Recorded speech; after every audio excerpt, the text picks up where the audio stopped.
Would you like to be more informed about what's happening in the world? Meet The Skim, a daily email newsletter that has everything you need to start your day. In just 5 minutes, you'll get the major news and events explained in a quick, easy way. Plus, it's free and delivered right to your inbox. Subscribe at theskim.com/garage. That's the SKIMM.com/garage. And be entered to win a $50 Visa gift card. Subscribe today at theskim.com/garage.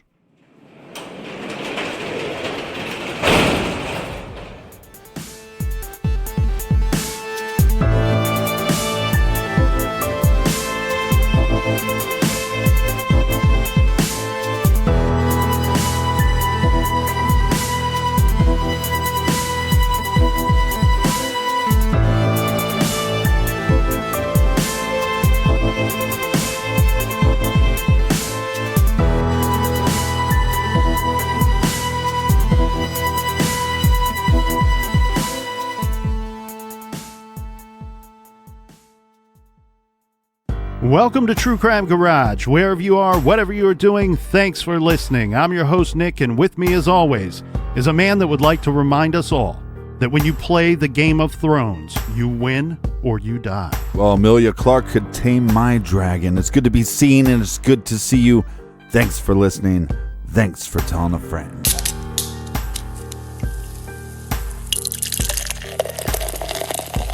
This week, we are happy to be featuring the great return by the great people over at Hardy Wood Park, garage grade 4 out of 5 bottle caps. This IPA is bold and bursting with grapefruit, and it's a tribute to the decades of hard work by conservationists. So I thank Hardy Wood Park for this delicious tribute and their continued assistance with conservation programs. So let's raise our glasses and cheers them and some of our fine garage friends as well. First up, a big shout out to Ashley and her mother Christy in Ringgold, Georgia. And a big shout out to Alexis in Sumner, Washington. Next, thanking us for all the chills and nightmares, we have Amelia in Oxford, Alabama. And a big shout out to Gladys in Miami, Florida. Next, a big thank you and cheers to Amy in beautiful Flagstaff, Arizona. And last but certainly not least, we have Melanie in Pittsburgh, Pennsylvania. So thanks everybody for helping us out with today's show. If you want to help us out with next week's shows, go to truecrimegarage.com and click on the donate button. And make sure you check out our old episodes on the Stitcher app and also our weekly bonus show called Off the Record on Stitcher Premium. And that is enough of the business. All right, everybody gather around, grab a chair, grab a beer. Let's talk some true crime.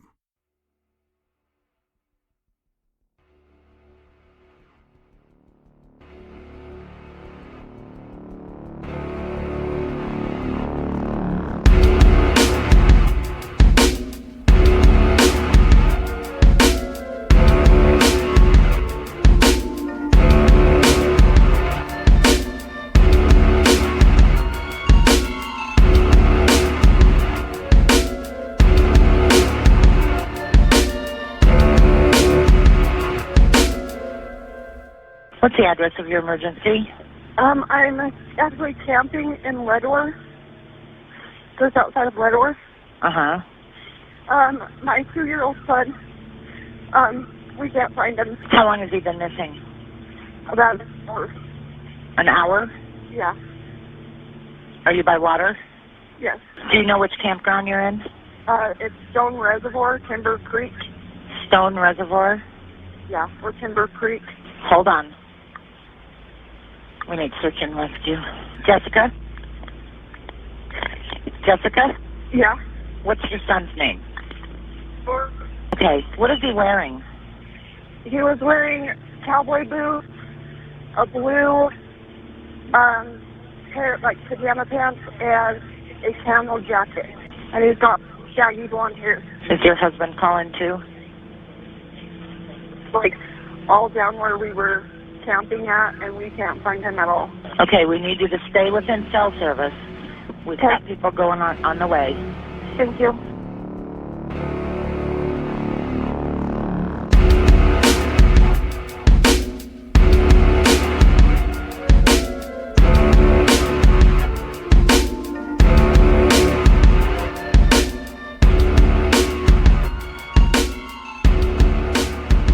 The 911 call that you just heard came in at 2:28 p.m. on Friday, July 10th, 2015.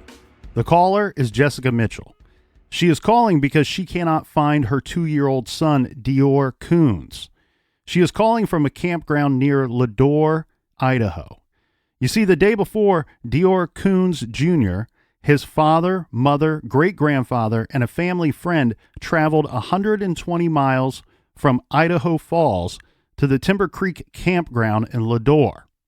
The campsite is very remote and takes about 2.5 hours to drive from where they live in Idaho Falls. The day before, the evening of Thursday, July 9th, the family packed up their things and got ready to make the drive out to Timber Creek. Along for the camping trip, we have 2-year-old DeOrr Kunz. We have his father, Wren Kunz, and the mother, Jessica Mitchell, and her grandfather, Bob Walton, and his friend, Isaac Renwand. Yeah, the great-grandfather and the friend are going to ride together in a truck. The couple with their child are going to ride in a separate truck. Here's some important things to note, and we want to do this right here before we move on, because this is a confusing case with a strange timeline. But it is crucial to have a decent understanding of the 4 adults at the campground with little DeOrr and that timeline. Okay, so first, Wren Kunz, little DeOrr Kunz's father, also goes by DeOrr at times. I believe this is his middle name. But to keep everything nice and tidy, when we speak of the father, we will refer to him as Wren. And when we talk about the little 2-year-old boy, he is DeOrr. Now, DeOrr's parents, Wren Kunz and Jessica Mitchell, are not married. In 2015, they were engaged to be married. The old man on the trip is Jessica's grandfather, so little DeOrr's great-grandfather. His name is Bob Walton, and he is elderly and he has some health issues. He was on oxygen 24/7 in 2015. He had to lug around an oxygen tank everywhere with him. Jessica works for her grandfather as his caretaker. It's unclear if this is a paid position, paid in cash under the table, or if this is just her helping him out. Well, based off of interviews, I would assume that she's actually getting paid, because one of the reasons why they took the trip was this is kind of also a celebration of her working for 6 months, where she never has stayed at a job that long. Yeah, that was my vibe too, that I got, that she is being compensated or paid in some manner for this work that she's doing, but there's no real paper trail of such. Right. The 4th adult on this trip is Isaac Renwand. He is a friend of the old man's, a friend of Bob's. Yeah. Isaac, before the trip, has never met Wren, Jessica, or little DeOrr. This friend situation has been deemed online as strange or odd. Isaac is much younger than Bob. In fact, Isaac is probably much closer in age to Wren and Jessica than he would be to Bob. Bob and Isaac have been friends for about 5 years leading up to this camping trip. They at one point were next door neighbors or neighbors. Bob hired Isaac often to do yard work, and then they became fishing buddies. So let's get into this timeline. And this has been difficult to put together for reasons that will make sense later, but I used multiple sources to try to piece this together. So this was constructed using statements from the 4 adults on the camping trip and the sheriff from the lead investigative agency. After they packed up and left, the group went to Isaac's house to pick him up. The group made the trek and they traveled in 2 vehicles, as the captain mentioned. Wren, Jessica, and DeOrr are in Vernal's black pickup truck. Isaac and Bob are in Bob's, and I believe this was a Chevy Blazer or a Chevy SUV. Again, this is taken from statements from the family and Isaac, and these statements are not very thorough.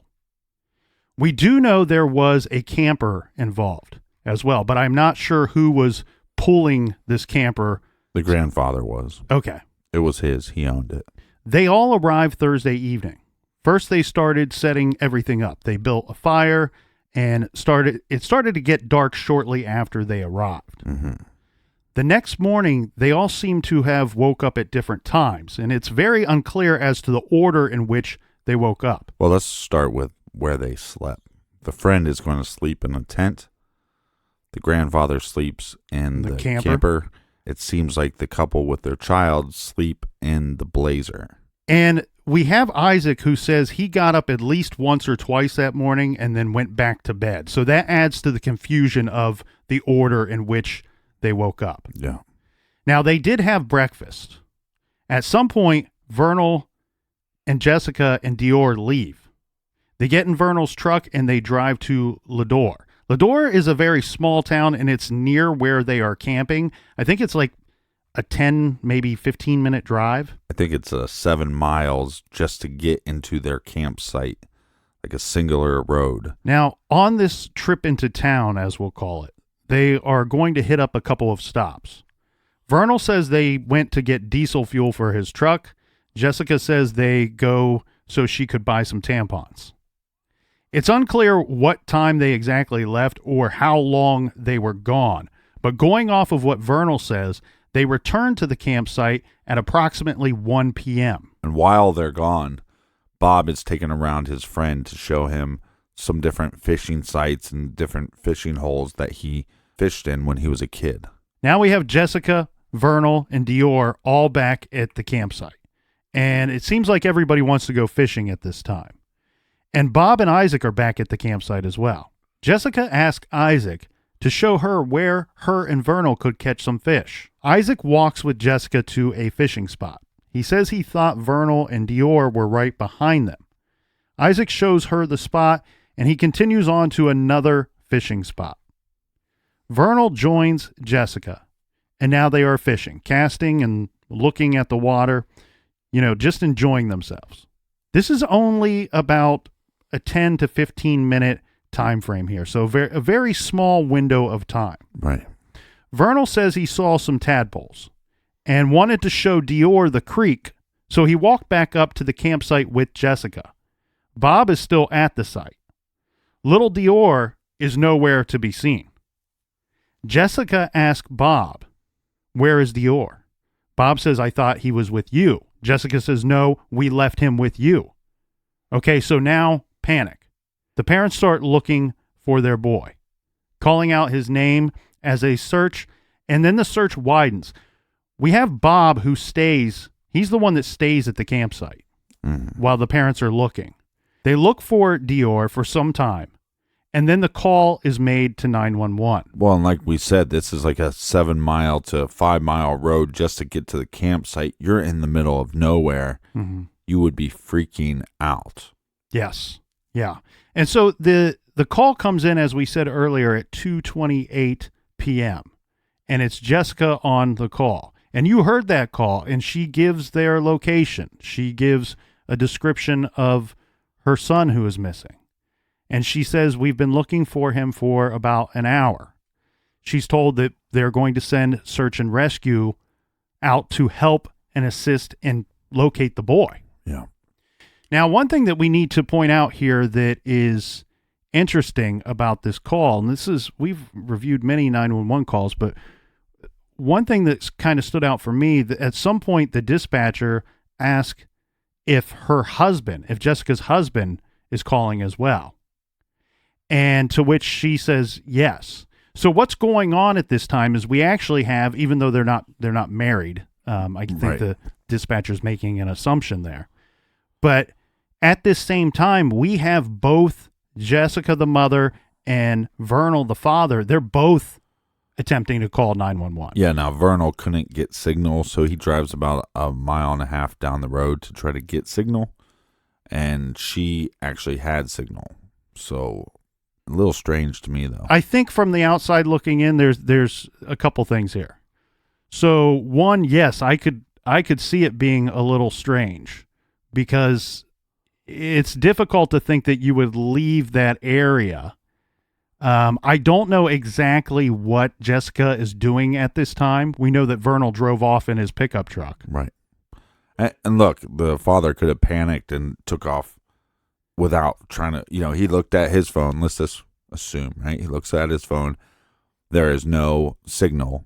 Panics, jumps in his truck, drives to try to get signal. Meanwhile, his fiance has signal on her phone. Mm-hmm. It could be something as simple as that. But again, the two calls to me, if I didn't have signal, I'd be asking everybody else, does anybody else have signal? Yeah, so I think here you could look at it two ways. Either we have a father who's leaving the area to make the call, and they're both going to call, and this is a very thorough manner of making sure that you do get a hold of rescue efforts. Or you question the movements of why is somebody leaving the general area in which you believe this boy, where you last saw your son. And maybe it doesn't matter either way, but I believe they're able to corroborate his story by cell phone ping technology, saying that wherever he made the call from was roughly about 1.5 miles away from the campsite. Right. So both of them are calling from where they say they are calling from, or at least there's some evidence to back that up. Right. Search crews arrive and they begin to look for the toddler. They search until about 4 a.m. They don't find him. Then on Saturday, July 11th, searchers look on horseback, ATVs, foot, and in the water for DeOrr. They focus on a 2.5 mile radius around the campground. One area of concern is a creek. This is one of the fishing spots. Right. This is about 15 yards away from the campsite. The area is searched numerous times. Sunday, July 12th, the Lehigh County Sheriff's Office reports nearly 200 volunteers show up to look for DeOrr. On Monday, July 13th, DeOrr's parents do a TV interview. In this interview, they explain what happened the previous Friday afternoon. Now, they, at this point, say they no longer believe that DeOrr is lost, but think that someone may have abducted their son. And they make a plea for his safe return. That evening, around 200 people gather in Idaho Falls for a candlelight vigil. Tuesday and Wednesday, July 14th and 15th, search efforts continue near the campground. Dive crews focus on the Stone Reservoir, located about 1/4 mile from where the family was camping. This is because the creek near the campsite runs to this stone reservoir. Yeah. DeOrr's parents remain camped near the site as deputies search the creek once again and determine that DeOrr is not there. Friday, the 17th, the Bonneville County Sheriff's dive team is called in to help search the reservoir. Divers use a sonar robot to assist in foggy waters. Crews on horseback return to the hills near the campground. Saturday the 18th, it's DeOrr's father's birthday. He spends the day camped just yards away from where his son disappeared, and the search efforts continue. On Sunday, July 19th, it's now been 10 days since DeOrr was last seen. The Timber Creek campground has been searched dozens of times. Crews have scoured the Stone Reservoir and creek. Investigators release few new details, and DeOrr's family remains desperate for answers. Up to this point, now this is a statement released from the searchers. They say that after 10 days, up to this point, no evidence has been found to suggest where the 2-year-old boy may be. Yeah, so we have this little baby boy. What are our options of what possibly could have happened to him? So the lead investigative agency, the Sheriff's Department, the Lehigh Sheriff's Department, they state that they are working under 3 possible theories. One, that it was some type of animal attack. So wolves was the main concern. Yeah. There were wolves in the area. Some had suggested maybe a bear, but we also eventually, this case is difficult in the sense that we have a lot of statements from different people that are involved in this case and then later not involved. We've had a lot of people come in and out of this investigation from 2015 to current day.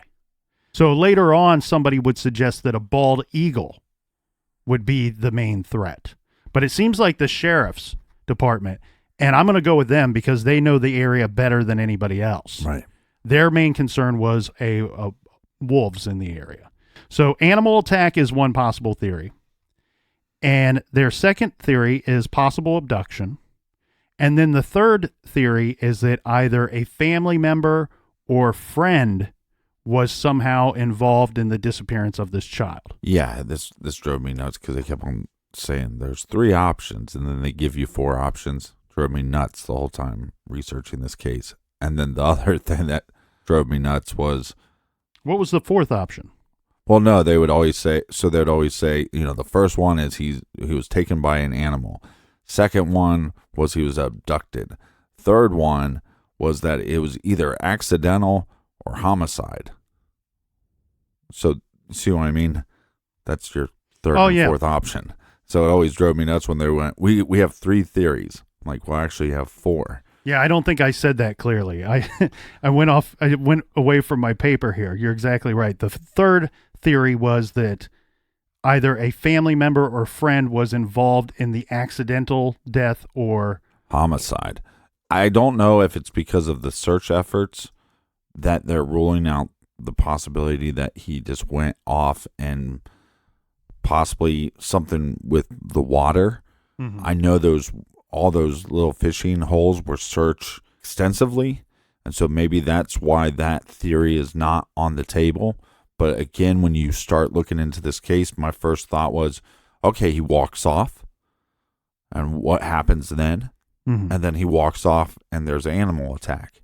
And those are 2 viable options. Mm-hmm. But when I think because of the extensive amount of searching they did, and then the searching to the water, they were able to actually rule that out as a theory. Yeah, they aren't giving, current day, they don't give much weight to the possible animal attack theory. Well, that's because there's no evidence. There was no item of clothes that were left behind. There was no blood left behind. There's no evidence of any kind of attack. Right. Their general thought is this, that if there were some kind of snatch and grab by an animal, there would be evidence of such. And they searched such a vast area that would have turned up. Something right. They would have, like you said, piece of clothing, some blood, or something else.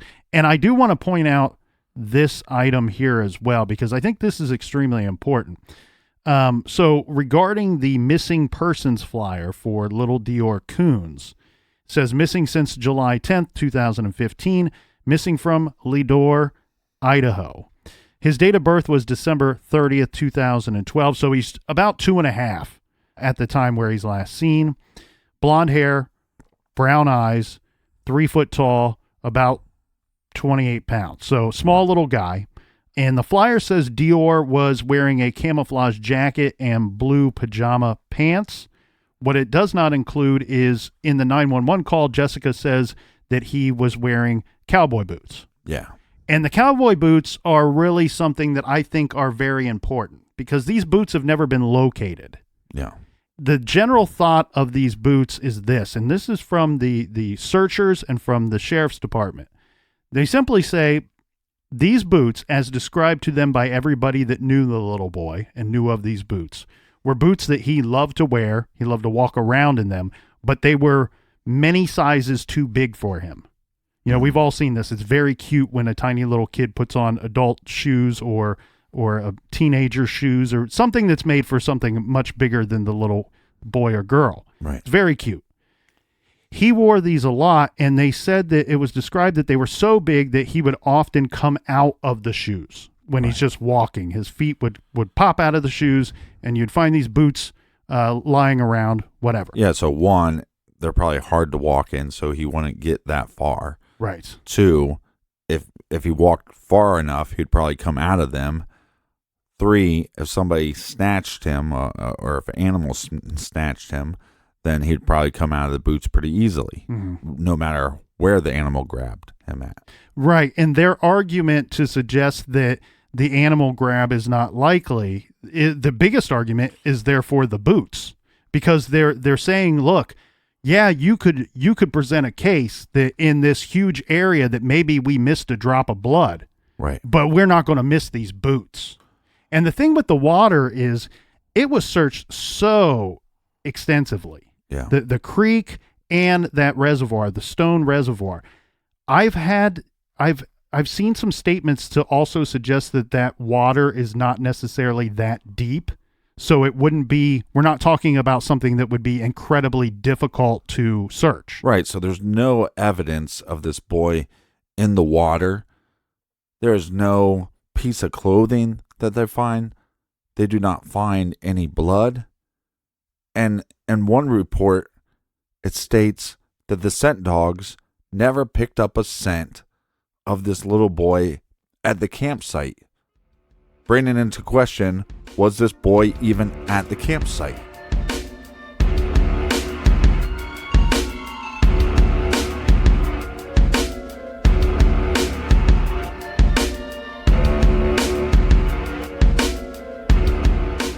America has fallen in love with Best Fiends, the 5-star rated mobile puzzle game. Discover the world of Best Fiends and its cute characters in this fiendishly fun, free-to-download mobile puzzle game. Best Fiends is a totally different puzzle experience.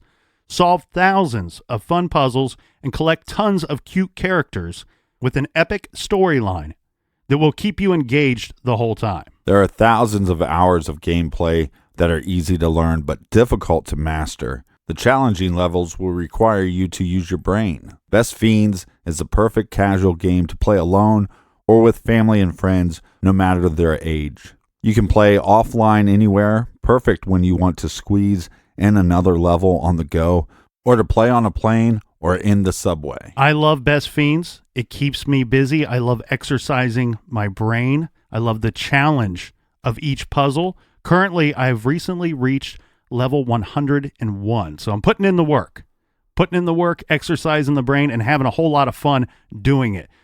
I can see why this is a 5-star rated game. I love the characters. I love the challenging and fun puzzles, and the visual style and bright colors are awesome. Yeah, I would rate Best Fiends 5 stars easily. Solve thousands of fun puzzles and collect tons of cute characters on Best Fiends, the 5-star rated mobile game on the Apple App Store and Google Play. Download Best Fiends free on the Apple App Store or Google Play today. That's Best Fiends, like friends without the R. Best Fiends. Download Best Fiends in the Apple App Store or on Google Play today.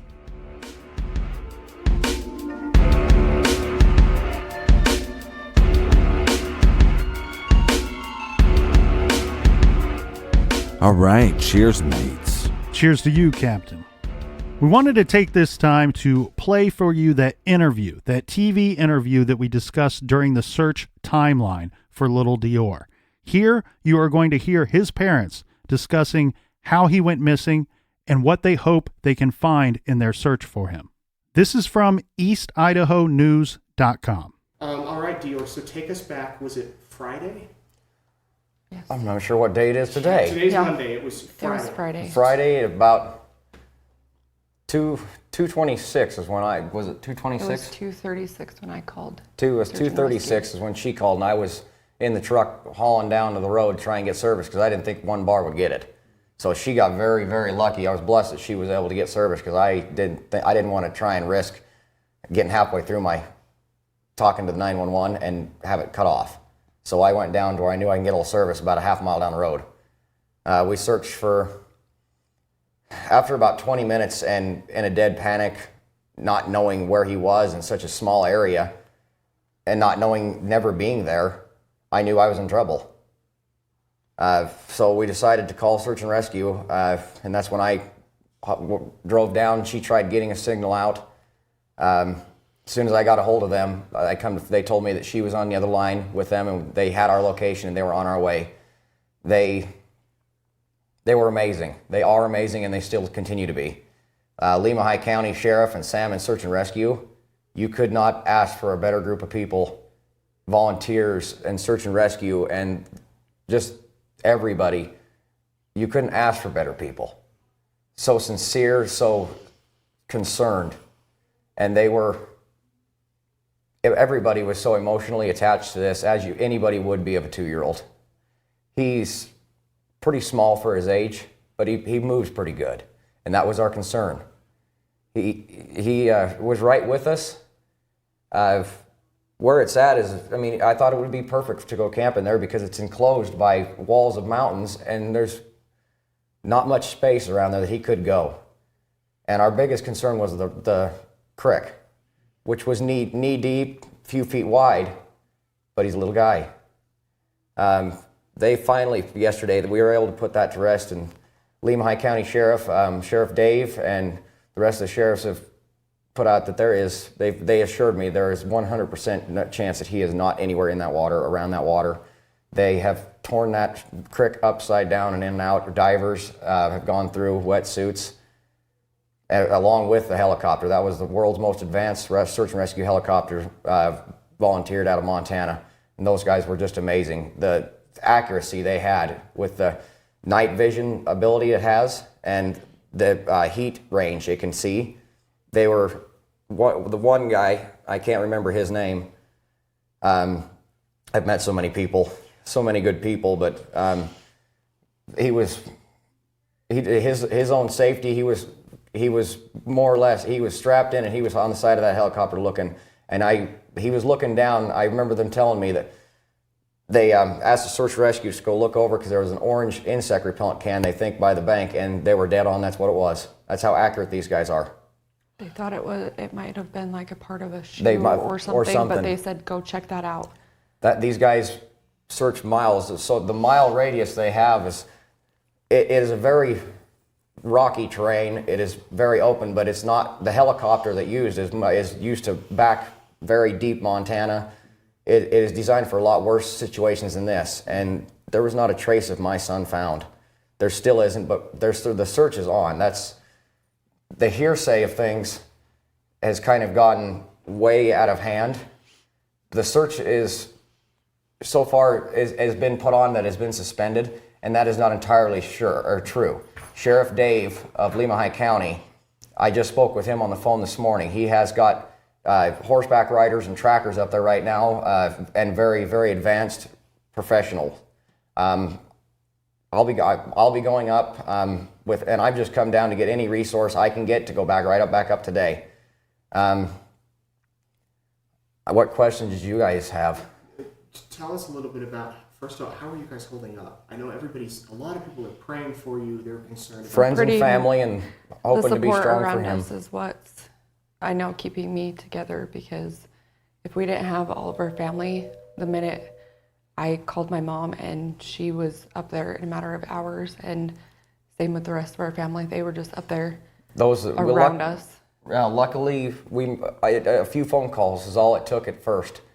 And we had, just as Sheriff Davis said in the news, there was 175 plus people up there in the grid searches, volunteers, professionals, and anybody I called. There's the service up there is very here there. It's camping, you know.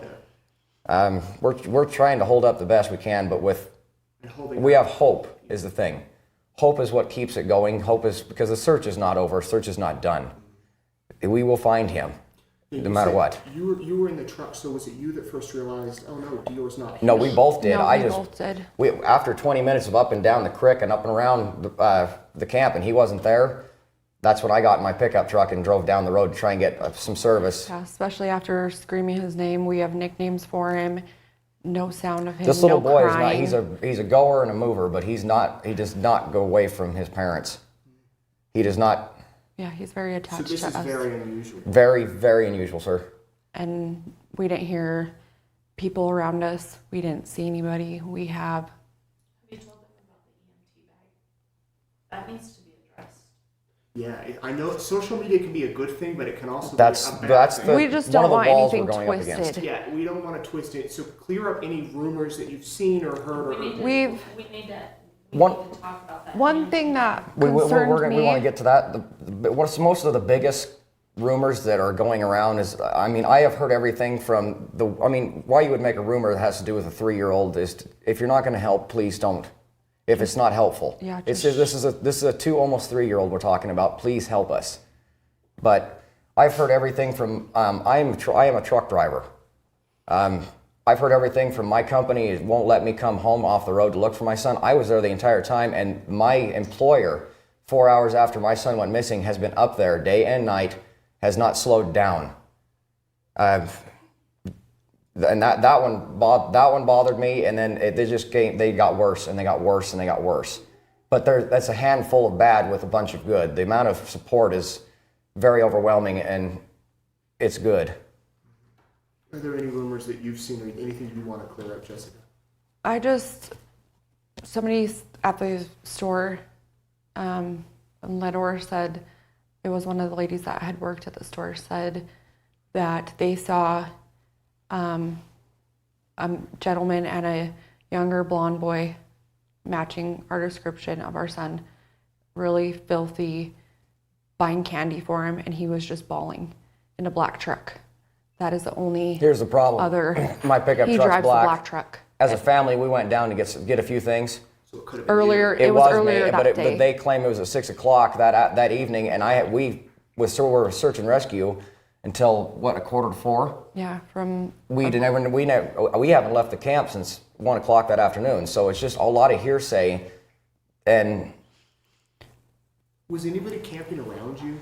that we don't know. Is I come to find I didn't know the area, and I didn't know it's very open, but you can't see much. There's a road that goes up and along the top. We're camped underneath the reservoir, basically right below it, and you can go up above the reservoir. And I didn't even know the road was. I didn't know the road was up there. And as I traveled up there myself, I come to find out I can see everything going on in that campsite, but you can't see out. You can't see up. You can't see around. And if anybody comes to the bottom of your campground, you can't even see who they are. So they could have come into your camp. They could have came in and you couldn't never know it. And with the water was not a fast running. It's a creek, but it is quite loud moving through the logs and things like that. So hearing range is not all that far either. So you couldn't hear anybody coming up either. So he was just kind of playing, and you guys were doing your thing, and then you noticed. He was playing with. He was He was my playing with grandfather. Grandpa. He was over. He was getting ready for a nap. And I say it was almost. By that time, it was almost 2, and he usually takes his nap. We decided we were going to go a little exploring. He was going to be good with Grandpa by the campfire. We weren't more than probably 50 yards away in 10 minutes. But the time I seen him to the point I figured out he was gone. And I come back up in the creek, and I actually seen there were some things down by the little minnows and I thought he would just love. So when I come back up to get him, and I yelled over to Grandpa, where's little DeOrr? He immediately shocked. He says, he came up to you because it's such a small area. That's what a lot of people, they don't understand, is they just assume, how could you let your kid out of your sight? This area is pretty well blocked in, and you can see, there's no way you couldn't not see him in what we thought. And in a split second, your whole world is upside down and vanished. There's not a trace found. That's the other reason why this has been called on the news as a suspension, because it is not a suspension, but there's not a single trace of him. This child loses stuff. He's 2, almost 3. Anybody who has a child in that age range knows. They leave trails. They lose stuff. She was nothing. Anything. There's just nothing, and that's where we're starting to move. Is there's a possibility that he may be with somebody, and that's what's giving us hope that it's a bad thing that he will be not with us right now, but it also means that there is a good chance that he is alive and with somebody. So we are trying every aspect we can, any aspect we can. Is that what your gut tells you, as his father? Yes. As his father, I believe, and I think after being up there, and a lot of people agree with me, a lot, that he is no longer up the mountain anymore. The searching advances they used and was just very thorough for miles. It wasn't a stone left unturned. There still isn't, and still we're going to continue to search. But being his father also, that's where my heart and my gut tell me, but I'm not sure. So that's where I'm asking the public's help. Anything.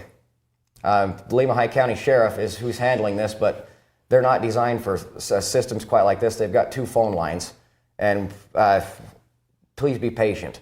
They're doing the best they can, and we all are, and we will find him.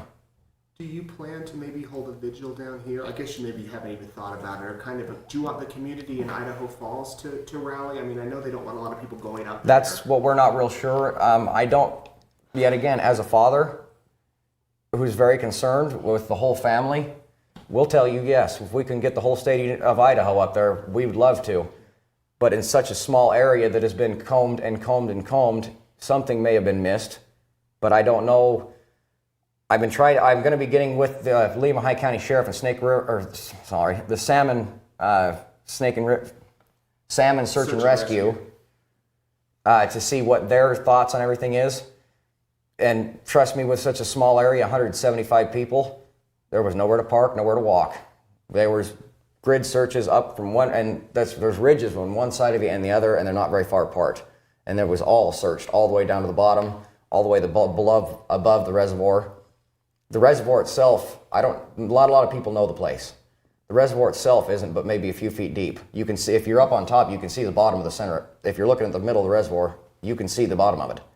So everything has been 100% thoroughly checked, but nobody can guarantee me 100%, so I'm going to keep looking. We'll continue to look until he's found. We don't care how long it takes. We think as many people that have shared the story and continue to share his pictures and things like that, if somebody has him, they'll eventually somebody bring will him come back. forward wondering where this child has come from. With some sort of and information. that may not be the case, but it could be. So that's why we're trying to look at this aspect as well. And you want people to keep sharing that Yes. photo? Yes, Keep please, sharing please photos, keep sharing his photo. Please keep him in your mind, your hearts, and your prayers, and just keep your eyes open, please. Social media in general, in public, just keep your eyes open and keep sharing. Tell me about the blanket. This is his blanket. He doesn't go anywhere without his blanket, his cup, or his monkey. And all three of them were left at the campground. And all three has to be with him. Yes. He will trip over them if he has to, but they are going with him. And this is the first time since he's been born, pretty much, he hasn't been without these things. Yeah. And that's why another reason why we're wondering. Yes, because And that's this is the may blanket seem- that we brought him home in from the hospital. This is what comforts him any and all times. This is an exact replica of a security blanket for everybody. This is his actual blanket. He does not go anywhere without it. That's our other concern of why. Yeah.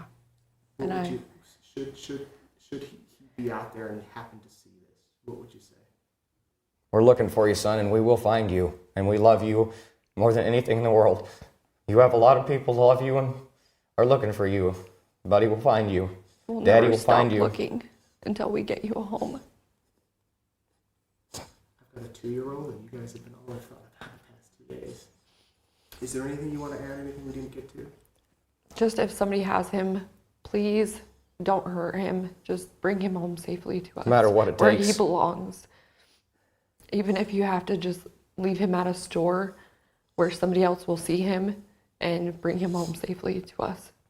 Drop him off. Yeah, just drop him off somewhere And if where that's not the case- somebody is at so that they can see him and bring him home.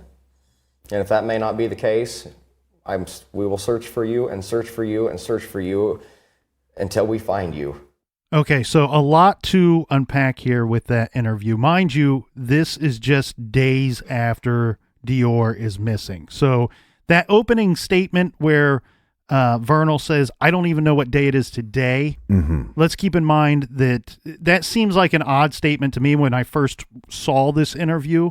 But then I look at the date of the interview and realize, oh, this is just within hours and days of this boy being missing. Right. There's a good chance he may not know what day it is. And if he's been actively looking for his son this entire time, which we know from the other searchers involved, that the parents did remain up at the campsite for a very long period of time looking for their boy. And I would say that their demeanor seems a little frantic. As far as, he's not waiting for his fiance to answer the questions. He's jumping right in, talking over her. And she obviously seems pretty distraught. I mean, her tone is much lower and much softer and much more worrisome. But they definitely seem frantic about the situation. And so to me, that would point to them telling the truth. Not knowing what happened to DeOrr. And I agree with you. Vernal, not only does he, interrupt his fiance from time to time, he doesn't fully let the interviewer finish the question. Right. He's so eager to kind of jump in and offer his words and his thoughts. And as you said, frantic. It seems this is in no way a scripted statement that they're giving. This is very all over the place. and Vernal's really just saying what pops into his mind at that very moment. Mm-hmm. Now, and they talked about their minds racing for, days and weeks and months, just constantly trying to figure out this puzzle in your head. We walked up to see this little fishing hole. We thought we were clear with Grandpa. Hey, you are now watching him, right? mm-hmm. When they come back, where's our son? I thought he was with you, because the grandpa was also known to doze off from time to time. Mm-hmm. And so you're then wrapping your head, you start looking and you're thinking, we're going to find him within minutes. And so what's your thoughts on, they say they looked for their son for about 20 minutes and then called 911. So that's a difficult thing, because we have Jessica's 911 call where she very clearly says that they looked for DeOrr for about an hour before she called. And then we have just days later where Vernal is very clear saying that we looked for about 20 minutes mm-hmm. and then called. I say it's difficult because it is really tough to track time if you are in full panic mode. Right. But at the same token here, we have a situation now where the two stories, there's something that could be significant that is not lining up with both of their stories. Yeah, but see, I wonder if it's a fallback on, I call 911. How long have you been looking for your child? If I say 20 minutes, do they tell me to hang up the phone and keep looking? Or do I say, we've been looking for an hour? Mm-hmm. And if I say an hour, they're going to go, oh, shit, we got to do something. Mm-hmm. And so that's what I wonder. Or is it manipulation? 911, how long have you been looking? Oh, 20 minutes, but we'll tell you an hour to seem like we're so concerned. And then when we're interviewed by it, about that situation, we're going to say less time to show that we're panicking even faster than we told 911. Right. Is it controlling the narrative? And you know what's also interesting about this is we don't know if they've had time to change their story, because they have, right? What if they're confronted by law enforcement at some point during the course leading up to this interview and they're told, why did you say an hour on the phone to 911 when we have Grandpa and somebody, and the family friend saying it was more like 20 minutes? Right. What I would be very curious to hear is how far along did Vernal get in his 911 call? Because I couldn't find anywhere where they were stating that Vernal's call was released to the public. Mm-hmm. We know that Jessica's 911 call was released to the public, I believe, within a week of this case. So I would love to hear his 911 call as well to kind of verify what it was that he was able to tell the dispatcher in his call. Yeah, maybe he told the dispatcher, how long you been searching for him? 20 minutes. Mm-hmm. Maybe the story didn't change. And again, I think you have to put into context the idea that they are frantic. And so now they're doing an interview a couple days later. They don't know what day it is. They said 20 minutes. Mm-hmm. Is it something that should not even be looked at as a evidence that they're not telling the truth? The other thing regarding Vernal's 911 call, he says there that he had a bar, a signal. His phone is indicating to him that he has a single bar of service. Right. And then decides to get into his truck and drive to where he knew he would have service. Again, later he does say, hey, we were camping. The service is spotty at best out there. So I don't know that that's really something to really hone in on, but it is just one of those, by the way, kind of things to note that he references at the time when he looks at his phone that his phone is indicating he does have some type of service before he drives away. Right. And I think, again, put everything into context. You're in Walmart walking around with your kids and you turn around and one of them's gone. you will push people out of the way. You will act like a maniac until you see your son or your child. And I think we've all been there. Anybody with kids, you turn around, they're gone. Oh no! And then you just go into freak out mode. And so some of these reactions and some of their actions, I think, can be explained away by you're in panic mode. Mm-hmm. Yeah, I had a situation once, and this is weird, and it's the only way I can really relate to this. But like you said, you go into this survival type mode, and your reactions and your movements might not always be logical to others at a later point. Right. But I was in a situation once where somebody had a horrible accident in a lower level, and I was the only person there. This person was bleeding and was not conscious. And so I had to call 911 with my cell phone. Now, this was many years ago, and I can't remember if it was a flip phone or what, but for whatever reason, I couldn't even make the emergency call to 911 in that lower basement level. Right. So I had to go up to another level of this building and call 911. And the dispatcher is telling me we need you to stay on the line, sir. And I'm trying to explain that I can't tend to the accident victim, right, and stay on the phone with you. It's not humanly possible. I have to make a decision right now, being the only person here. Is it more important that I drop the call and just trust that you are on your way and you know my location, or do I leave this person alone that may need some kind of assistance? Now, I know CPR and stuff like that. I don't know how much assistance I was really going to be able to offer, but in the moment, I felt that it was more important to be with the person. So you start screaming, "I'm not a doctor! I'm not a doctor!" Oh man, it was stressful. I solve crimes. I never want to relive that moment again. But some other things here that were brought up in this interview.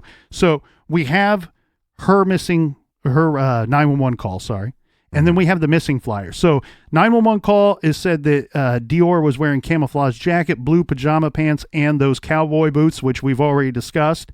And then also in this interview, they bring up a blanket, a cup, and a monkey, like a stuffed monkey. Right. These were DeOrr's prized possessions. These were things that he always brought along with him. And these items were left behind. Mm-hmm. All three of these items were located somewhere at that campsite.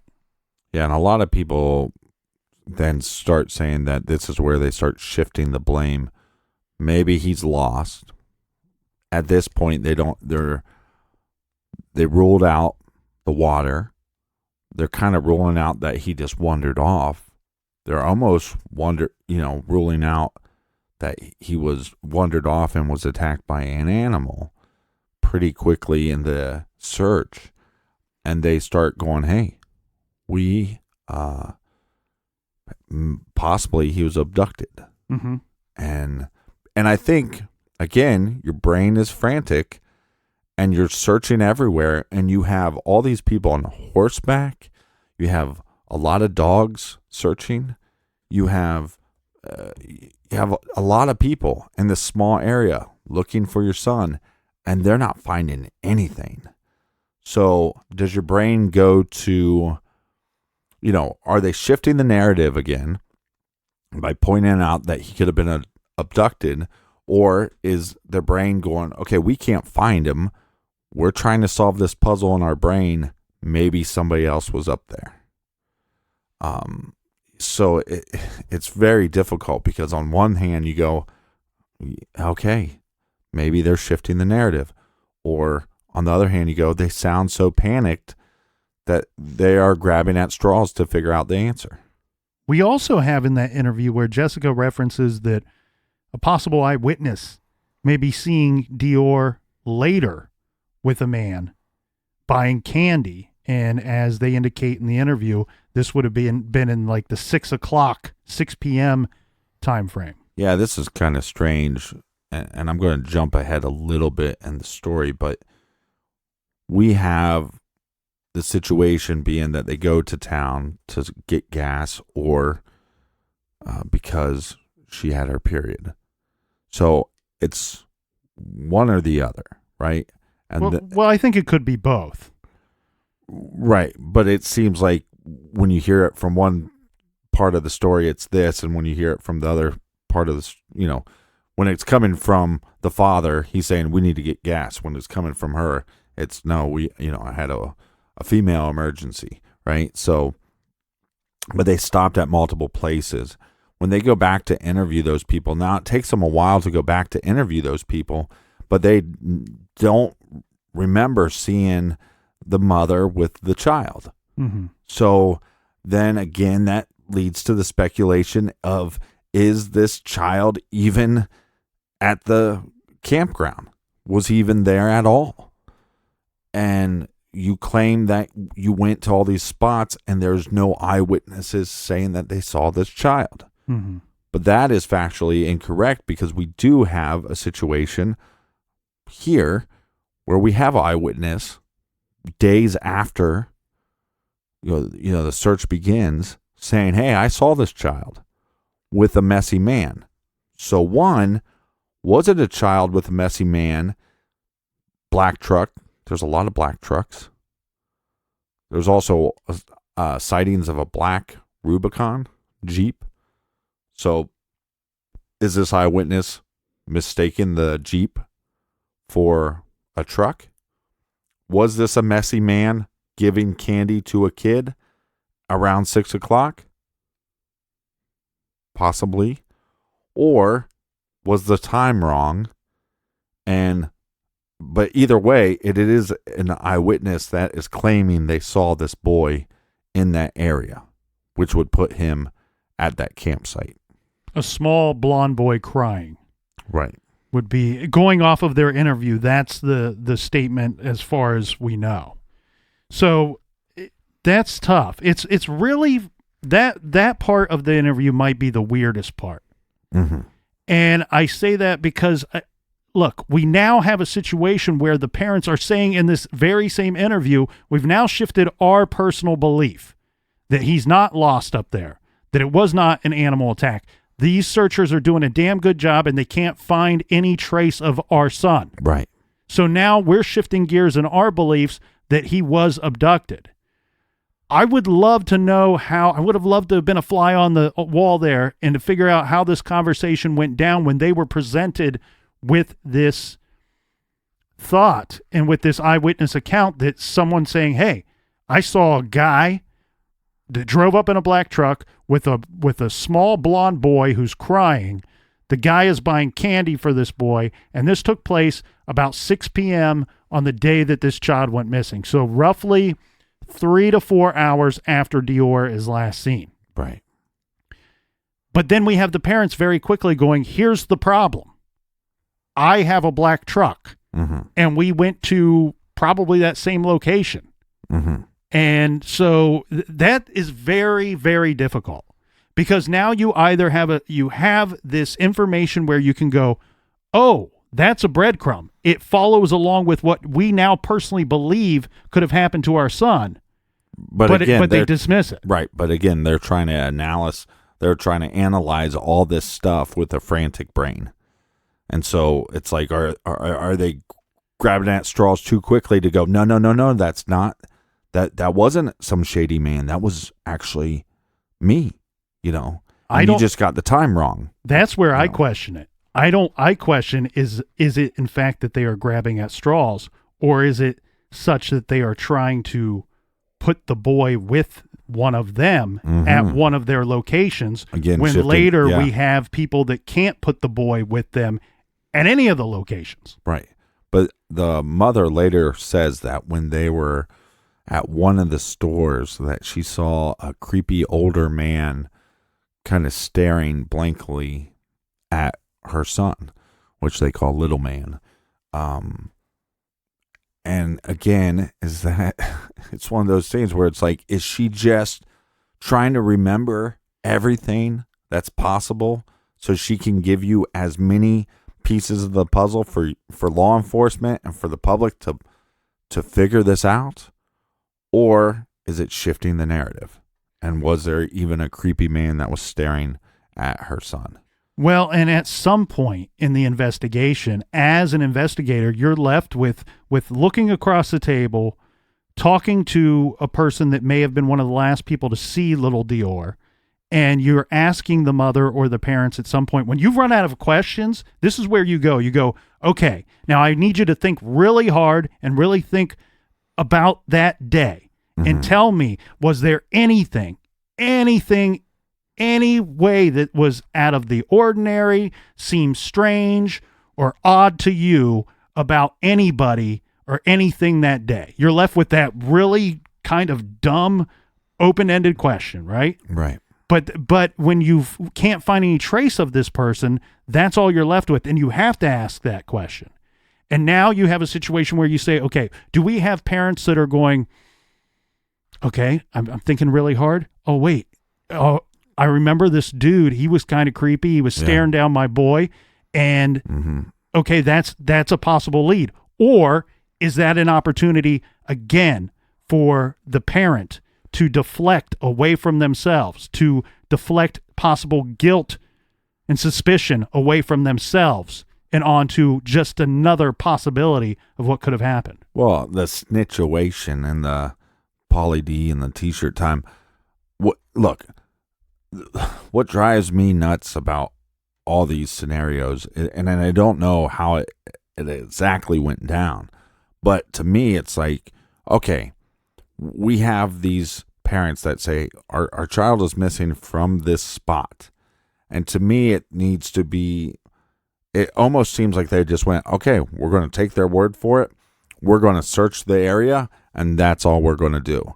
Where it's like, on some level, it's like you have to then like pull these individuals aside, questioning them right away.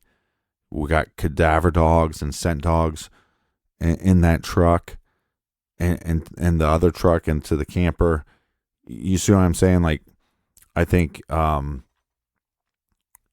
think sometimes we assume too much. We go, okay, these parents are telling us the truth and we're going to do all that we can.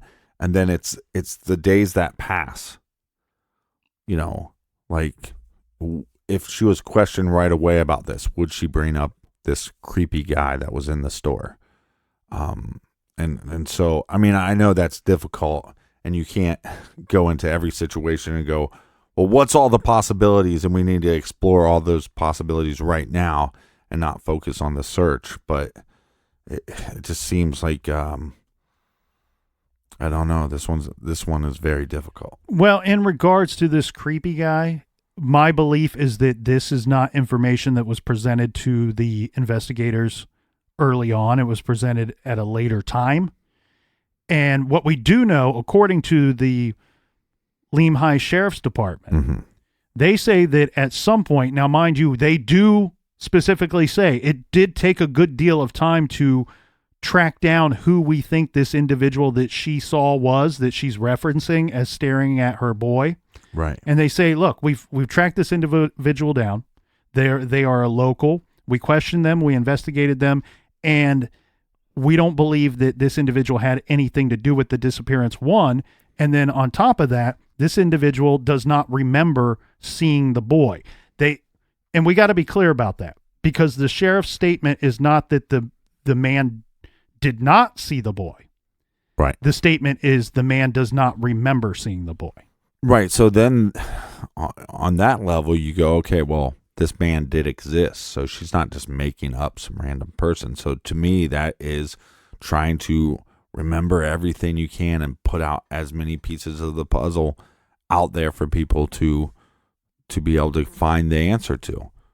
But this guy doesn't remember. Look, there's a lot of times you're in a store, you're at a restaurant, a kid walks by you, they do something silly, you kind of smile, and that's it. And if somebody asks you about it 2 weeks later, you'd be like, I don't know what you're talking about. But this person took months to find. But so again, to me, the person existed. She wasn't just making up this person out of thin air. So that makes me want to believe her more. Not me, because I feel like she could have saw this guy and remembered him and she's now just throwing another variable out there. What's interesting about the sheriff's statement regarding this creepy man is he never once says that the man does not remember seeing Jessica. So that doesn't mean that he did say he saw Jessica that day, but the sheriff, just going off the sheriff's words, is simply that the man doesn't remember seeing the boy. Well, and again, that goes back to the people that Jessica said, hey, look, I ran into this lady at the store. She was working there. I ran into this other lady. She saw me with my son. And the two people that she claims saw her with her son in town when they went to go get gas claim that they never saw her with her son.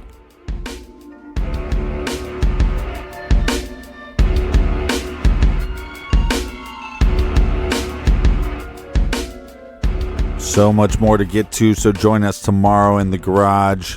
Make sure you tell a friend and share on social media. Yes, sir. And until next time, be good, be kind, and don't litter.